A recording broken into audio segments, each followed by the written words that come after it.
Bismillahirrahmanirrahim. Assalamualaikum warahmatullahi wabarakatuh. Selamat pagi murid-murid Bapak warga kelas 9. Alhamdulillah tidak terasa kalian sekarang udah kelas 9. Dan hari ini adalah kita belajar tentang pendidikan agama Islam. Pendidikan agama Islam untuk kelas 9 ini nanti pembahasannya diawali dengan masih rangkaian daripada rukun iman, yaitu rukun iman yang kelima, yaitu iman kepada hari kiamat. Namun sebelum kita membahasnya, terlebih dahulu kita mohon kepada Allah Subhanahu wa Ta'ala, kita berdoa mudah-mudahan pada hari ini kita mendapatkan ilmu yang bermanfaat, mudah-mudahan ilmu kita berguna, dan mudah-mudahan Allah bimbing kita menjadi orang-orang yang soleh dan soleh. Mari kita baca doa. Berdoa dimulai. A'udzu billahi minasy syaithanir rajim. Bismillahirrahmanirrahim. Alhamdulillahi rabbil alamin. Ar-rahmanir rahim. Maliki yaumiddin. Iyyaka na'budu wa iyyaka nasta'in. Ihdinas siratal mustaqim. Siratal ladzina an'amta 'alaihim ghairil maghdubi 'alaihim waladdallin. Amin. Bismillahirrahmanirrahim. Radina billahi rabba wa bil islami dina wa bi muhammadin nabiyya wa rasula. Rabbana zidna ilman warzuqna fahman waj'alna min ibadika as-salihin. Rabbi israh li sadri wa yassir li amri wahlul 'uqdatam min lisani yafqahu qawli. Shadaqallahul azim. Murid-murid Bapak warga kelas 9 yang Bapak banggakan, pembahasan kita yang tadi Bapak bilang akan disampaikan yaitu tentang pembahasan rukun iman yang kelima, yaitu iman atau percaya kepada hari kiamat. Kita hidup di dunia tentunya tidak akan pernah kekal ataupun abadi. Semua manusia dan alam semesta ini akan mengalami yang namanya kehancuran. Nah, kehancuran alam semesta ini itu salah satunya adalah dinamakan dengan hari kiamat. Hari kiamat itu yaitu kita yakin kepada hari kiamat bahwasanya Allah Subhanahu wa Ta'ala itu nanti akan menghancurkan alam semesta ini. Allah Subhanahu wa Ta'ala telah berfirman, A'udzu billahi minas syaitonir rajim. Bismillahirrahmanirrahim. Wa anna as-sa'ata atiyatun la raiba fiha wa anna Allaha yab'atsu man fil qubur. Artinya, dan sungguh hari kiamat itu pasti datang. La raiba fi, tidak ada keraguan padanya. Wa anna Allaha yab'atsu man fil qubur, dan sungguh Allah akan membangkitkan siapapun yang di dalam kubur. Jadi nanti ketika hari kiamat terjadi, itu semua alam semesta akan hancur, dan orang-orang yang belum mati pada saat itu semuanya akan dimatikan oleh Allah Subhanahu wa Ta'ala. Lalu orang-orang yang kemudian nanti telah mati semua, tidak ada satupun orang yang hidup sampai dengan nanti yang namanya malaikat juga akan mati. Setelah itu baru manusia akan dibangkitkan oleh Allah Subhanahu wa Ta'ala. Nanti keadaan hari kiamat itu dijelaskan bahwa pada hari itu daratan, lautan, dan benda-benda yang ada di langit akan mengalami porak-poranda. Gunung meletus, hancur, isinya berhamburan. Lautan yang hari ini tenang kita melihatnya, nanti akan meluap, menumpahkan seluruh isinya. Benda-benda yang ada di langit bergerak tanpa terkendali. Bintang, planet, dan bulan saling bertabrakan. Kalau hari ini kita masih lihat matahari, bulan, bintang, mereka semua bergerak, Pak. berdasarkan apa yang telah ditentukan oleh Allah Subhanahu wa taala, begitu tenang, sesuai, tertata. Tapi nanti ketika hari kiamat itu semuanya porak-poranda, berantakan, semuanya hancur. Kalau itu terjadi, tentunya kita manusia akan mengalami kepanikan. Makanya dikatakan juga seburuk-buruknya orang adalah orang yang hidup ketika nanti terjadinya hari kiamat. Kalau boleh kita milih, mudah-mudahan kita diberikan umur panjang, tapi meninggalnya tidak pas lagi hari kiamat. Amin ya robbal alamin.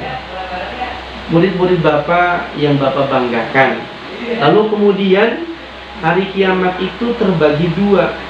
Yang pertama ada hari kiamat yang disebut kiamat sugro, sogirun asal katanya, artinya kecil. Yang kedua kiamat kubro, kabirun, artinya besar. Mana yang dinamakan kiamat sugro, yaitu kiamat yang terjadinya itu seperti contoh ada orang yang meninggal dunia.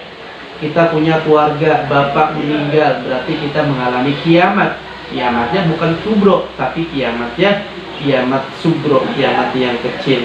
Lalu ada orang yang kecelakaan, tabrakan, atau ada yang orang terkena musibah gempa bumi atau tsunami, banjir bandang, maka itu pun dikatakan sebagai kiamat, tapi bukan kiamat besar, tapi itu kiamat sugro. Kenapa dikatakan kiamat sugro juga? Karena ruang lingkupnya terjadinya kecil, hanya sebagian orang saja yang merasakan. Yang kedua ada kiamat kubro, kabirun, artinya besar. Kiamat ini yaitu yang tentunya bukan segelintir orang yang merasakan, tapi seluruh makhluk ciptaan Allah nanti akan merasakan, termasuk kita umat manusia. Semuanya alam semesta ini akan merasakan kehancuran. Maka inilah yang dikatakan dengan yang namanya kiamat kubro. Kapan kiamat kubro itu terjadi? Tentu hanya Allah Subhanahu wa ta'ala. Walaupun dikatakan kiamat kubro itu terjadinya pada hari Jumat, namun Jumat kapan kita tidak akan pernah tahu. Murid-murid Bapak yang Bapak banggakan, ada gambaran di dalam Quran, yaitu dalam surat Al-Qari'ah, difirmankan oleh Allah Subhanahu wa ta'ala gambaran hari kiamat. A'udzu billahi minasyaitonir rajim. Yauma yakunun nasu kal farasil mabthus wa takunul jibalu kal ihnil manfus. Artinya pada hari itu manusia seperti laron yang berterbangan, dan gunung-gunung seperti bulu yang dihambur-hamburkan. Bayangkan, itu manusia seperti laron, lari ke sana kemari, kebingungan, panik. Lalu gunung berhamburan seperti apa? Seperti kapas. Ya Allah, kita melihat pohon bergoyang saja dengan sendirinya sudah ketakutan, apalagi gunung yang berhamburan. Lalu kemudian ada firman Allah juga dalam surat Az-Zalzalah. Allah berfirman, "Idza zulzilatil ardu zilzalaha wa akhrajatil ardu asqalaha." Apabila bumi diguncangkan dengan goncangan yang dahsyat dan bumi telah mengeluarkan beban-beban berat yang dikandungnya. Bayangkan nanti bumi semuanya itu isinya dikeluarkan oleh Allah Subhanahu wa ta'ala, segala macam itu. Ya, dari mulai lahar, lava, bahkan manusia yang sudah apa? Yang sudah dipendam alias dikubur, itu semuanya keluar daripada muka bumi Allah Subhanahu wa ta'ala. Lalu kemudian hari kiamat itu terjadi nanti ketika Allah memerintahkan malaikat Israfil untuk meniup sangkakala. Sangkakala yang pertama kali semua makhluk akan mati, ya, kecuali yang dikehendaki oleh Allah untuk hidup. Lalu kemudian langit-langit nanti akan runtuh. Ya, langit-langit nanti akan runtuh. Ini yang ada dalam surat Al-Muzammil. As-sama'u